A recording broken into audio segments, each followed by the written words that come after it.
Hey guys, today I've got something a little bit different. I'm taking a break from the garden to do some work around the house, and today I'm going to be building a bed frame for this absolute monstrosity of a thing. So yeah, essentially what I've got here is a king bed with a king single pushed up next to it to make just one big bed, and for the longest time we sort of haven't had a bed frame for it. So today I'm just going to finally get around to it and finally build something for it.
Unfortunately, my camera's run out of battery, but yeah, the bed frame's all finished, so it's an absolute monster.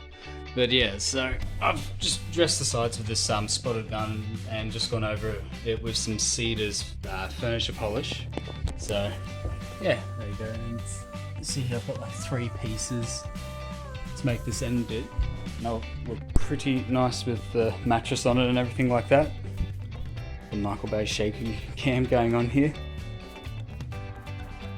Yeah, so hopefully, now keep the moisture away from the mattresses and should all be good now. It's yeah, not too hard. I've got basically no carpentry skills or anything like that, and I managed to whack it together. So it's basically just a box with a bit of nice wood on the outside to hide all the mayhem on the inside of it. But yeah, everyone's looking to make a bed. Hopefully this helps out a little bit.